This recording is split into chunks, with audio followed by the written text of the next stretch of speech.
My name is Gemma's Journey Grace. I walk this world in my own pace. I see the colors others miss. I've got a heart you can't dismiss. Some days are loud, some days are bright, but every step I take is mine. I shine my truth in every space. This is Gemma's Journey Grace. I live with autism, and that's my power. I rise up stronger every hour. Don't need your perfect, don't need your doubt. I know who I am, and I'm standing proud. I'm finding my rhythm, my voice, my place. This is Gemma's journey, this is my grace.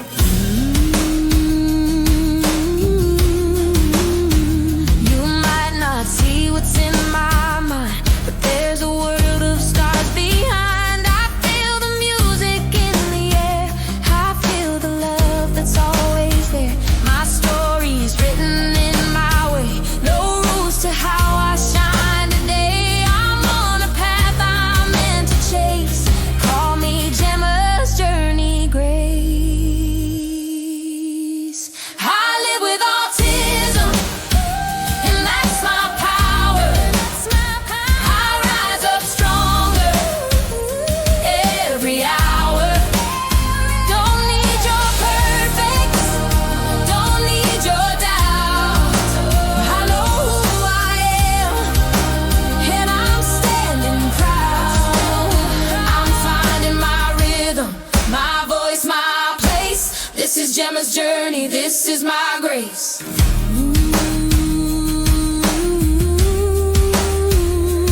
Every challenge, every fight, I keep on moving toward the light. My heart is steady, my dream is clear. I'm not alone, I'm still right here. I live with autism, and that's my power. I grow more fearless every hour.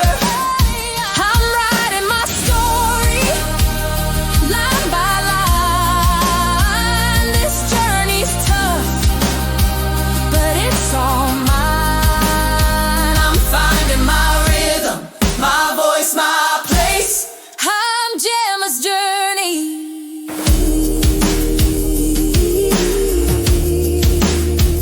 I am great. Hey everybody, and welcome back to my channel for this Tuesday morning, afternoon or evening across the world where you may be at. And today I want to talk about BBC Radio Suffolk and my good friend, the presenter John Wright, who has been working with me on some autism and neurodiversity podcast sessions and projects for many years now. And I thought it was about time that I discussed it and gave him the shout out and credit that he deserves. So me and John, I believe we first met in 2016, 17 I think it was. So a very long time ago now. And we've been working together. He approached me on Twitter, which is now X, and he sent me a message after he recognised me for my local work in the community, and he asked if I wanted to go on and do a piece about autism, about being late diagnosed and such. And I jumped at the chance. I was like, yep. And you know, he became very good friends with me from that point. We started pre-recording together on about a twice a year basis. It's now about 3 or 4 times a year that I go down there to talk to him and to discuss different autism and neurodiversity topics that come up and things that I think are important to discuss to help educate and inspire people. And today I went there to do a pre-recorded Christmas session to talk about how to help people through the Christmas holidays who are either neurodiverse, autistic or disabled. So we pre-recorded that. That will be coming out hopefully during Christmas week, or if not before. But today I want to talk about how my friendship with John has started. So like I said, I met him via X Twitter on 2016-17. And we messaged for a bit. We got to know each other. I met up with him and we got to know each other very well. And as a professional, as someone who's a neurodivergent autistic person, we went up to Christchurch Park, which is a local park in my area, and we filmed some outside podcasts while the weather was lovely, because we filmed them back in the summer. And then we started doing winter podcasts back at the studio, and the studio is massive, it's huge, and all the different technical equipment and the way to sit. And he taught me a really beneficial thing, what to do, which I didn't realise that I'd done wrong the first few times that I'd gone there, was when you sit down at the table, there is the microphone on the table, and he kind of gave me the hand thing where he goes, you need to be a hand distance away from the microphone so that your voice can project onto the microphone. So I was like, okay. And the amount of times we had to stop and start recording because of my anxiety, oh no. He was like, okay, we'll stop, start. And after a few times, he's like, right, are we ready? And he used to be like 5, 4, 3, 2, 1. And then we'd hit the record and just talk and laugh and banter. And he asks me questions, I ask him questions. And it kind of became a regular routine, a regular way of interacting with me, communicating with me, adapting to my needs as a neurodivergent person, autistic person. And he has been very respectful and understanding about me. He very much treats me as a friend, not just as a local autism neurodivergent campaigner and advocate, and someone who actually lives with the condition. And after all these years, I trust him with my life to pre-record with, and I trust him because he knows how to accommodate me and to support me. And instead of me doing these broadcasts live, I pre-record them because of my anxiety and my autism, in case I get into a panic or I wobble saying something, or I say something that potentially I shouldn't say, or I say something the wrong way that's blunt and come across rude, damaging, So yeah, we pre-record each session that we do with each other. And like I said, I really do appreciate his friendship, his professionalism, the way that he interacts with me, communicates with me, makes me feel really super relaxed and trusted and guided, and he knows what he's doing. And he always gives me advance warning. He'll always send me an email with several dates on it. He'll be like, Gemma, can you do this day, this day, this day, this day, this time, this time, this time, this time? I'm like, this day, this time, yes, put it in the diary, let's schedule, boom, book it, and that's how we do it. So again, we will be doing some more summer podcasts next year in the park, I'm hoping, because it was wonderful doing it in the park, because you get to see the ducks and you get to hear the sounds of the trees and you get to be out in nature, which I love. So hopefully we'll do some more in the summer. But I love the fact that every time we talk about a neurodivergent or ADHD, autism topic, or a neurodiverse topic that's come up in the local press media that needs his attention, my attention, he'll email me and go, Gemma, I've got this topic. Are you interested? Yes, what is it? Let me know. Let me get some notes together. Give me a time, date, and I'll be there. So he'll literally give me the scoop on what's going on and makes me feel included in the local autism and neurodiversity movement in community in my hometown.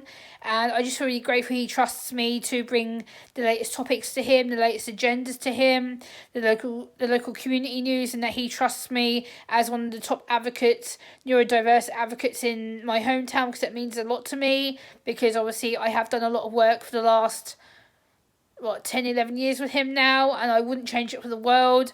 I absolutely love what I do with him. John is just one amazing, incredible guy. I can't say enough about him. He really understands and respects me and understands my anxiety, my autism. He understands that sometimes I may need to cancel last minute, especially recently with being ill and having an ear infection and stuff like that. I've had to kind of reschedule and be like, sorry, not feeling well, this sucks. And he's really been like, no worries, Jem, that's fine, we'll reschedule, And he's always been so accommodating and understanding and respectful about it. And he's always given me the choice to reschedule when I'm ready, and he just gives me a time and day to come in and talk to him and record with him, and we catch up, we banter, we laugh, we chat, and it's just lovely. I had that genuine friendship relationship with him, and we're able just to talk about anything and everything. And I update him about family life, and, he updates me about his, and, we're able just to have that genuine friendship as well as that professionalism with each other, because obviously we don't want to cross the boundaries of being professional and friends at the same time, so we make sure we stay on the professional boundaries of friendship, and that means a lot to me because it helps me to keep a work ethic, keep a time ethic, keep a routine, keep a structure, keep it chill, and make sure that I have the stuff that I need to take with me. Like, he always asks what I've been up to. He always keeps a check on my YouTube channel. He knows what I'm like on social media because I'm very active, so he always likes to keep a check on me, and I really do appreciate that, knowing that there is a professional out there keeping the check on me for my well-being and my welfare. And recording with him over the last 10-11 years has been exceptional. I've really learned how to communicate better since knowing him. My anxiety's lessened quite a bit. My autism, I feel much more relaxed around him. I don't feel like I have to put my guard up, or I have to think, generally can't do that, generally can't say that, because they'll make you out to sound worse than what you are. John doesn't do that. He is very respectful. Like, everything that I say is quoted, everything that I say is respected and recorded and listened to, and he'll edit little bits out or tweak little bits if he doesn't think that something I've said is right or doesn't sound right. He'll be like, Gemma, I've edited that bit. Gemma, I've edited that bit. I'm like, okay, that's cool. So he'll let me know which bits have been edited, taken out, adjusted to make me sound better, so that's great. Also, he gives me time to process each question, each answer, because he knows that I do struggle with the sensory processing of communication, so he knows to take a little while with me to get me to answer. And that's another thing I really respect about him, because he actually really does help me and respect me and listens to me. And I think over time he's got to know my little quirks of how I work, how I function. He always says that, how nice I look, because I make an effort for the station. I like to dress up in a nice little dress. Like, I make my hair a little bit wavy and stuff because I like to make sure I'm well presented, well dressed. And, it makes me feel good, makes me look professional, makes me look good when I go there, so I'm not turning up being scruffy and whatnot. So, yeah, doing these pre-recorded podcasts with BBC Suffolk is an absolute godsend to me. I'm very, very lucky over the 11 years that I've got to do this with him, that he trusts me, he respects me, he respects me not just as a professional, not just as an advocate, but as a friend, someone who is a local colleague in the area, and he makes me feel special. He listens to me, and I must go there at least, like I say, 3, 4, if not more times a year now, and I've got used to how the setup works and how the studio looks and stuff, and I really like it. I just think it's really important to get a neurodivergent's voice and get our experiences out, especially during these holiday seasons with a lot of change coming up, with a lot of people who may be travelling, struggling with food, struggling with sensory noise, struggling with being in large crowds. So I've done this podcast today to hopefully help people to lessen the stigma and to lessen the overwhelm and the anxiety for a lot of people who are neurodivergent or autistic or disabled in some way or other. And yeah, I'm just very lucky that I have John to support me and to believe in my cause and believe in me as a person. I think it's really special. We have that bond, that friendship, and every time he asks me to record, I really look into it. I really look forward to it. I'm just like, yes, I'm going to BBC Radio today. And people are like, again, Gemma? Yeah. So like my mum, my dad, my sister's boyfriend, my aunt, like anyone that I talk to about it, they're like, oh, when's the last time you went to radio, Gemma? I'm like, oh yeah, I went today. And they're like, what? So like, I do go quite a lot. I'm very lucky that I get the privilege and honour to be asked and to be invited, and it means the world to me that we have a local radio station that's willing to listen to a neurodivergent, autistic, disabled person. And he was also aware about my anxiety disorder. He knows that I struggle with my mental health at times as well. And I've done podcasts about my anxiety with him. He knows how that presents its triggers sometimes, that I can be sitting there and be like, he'll be like, Gemma, you're right. And I'm like, So that he knows how to support me through my anxiety issues and how to guide me and give me time. And again, I really respect that, because it's something that he's learned to do off his own back. It's something he's learned to take the time to get to know me one-on-one. He's got to learn my sensory issues, like with noise, and he knows how to put me into a quiet room away from all the hustle and bustle of what's going on in the radio station. And he often briefs me on what's being done, what's happening when and where, and he introduces me to people, and he'll be like, so this is Gemma, she does this, and this, to lessen the anxiety with meeting a new person. Like today, I was really proud of myself. I met a new colleague of his at the station, and I was just like standing there going, and he was like, oh Gemma, this is, and you know, we got to shake. I actually shook hands with someone. Oh my god. Like, I don't usually shake hands with somebody, but you know, to actually shake hands with somebody who's new to me, completely new to me, often doesn't happen. I can tell you that much, because I don't like touching hands with people. I get really about it because it's one of my sensory triggers, but I did it. I overcame it, and I was really proud of myself for that moment. And yeah, just having these last 10, 11 years to have a active media voice, a community where I can go and voice my views and my opinions and my experiences and share it with my local hometown that stretches quite over a lot of different counties. So it's Suffolk, Norfolk and parts of Essex that the radio station reaches, and I'm really pleased that he asks me to be a part of it. And I can't wait for the future to be more interactive with him. And I look forward to doing much more work with him in the local area to raise the flag of autism and neurodiversity and disability. And I hope we work together for many more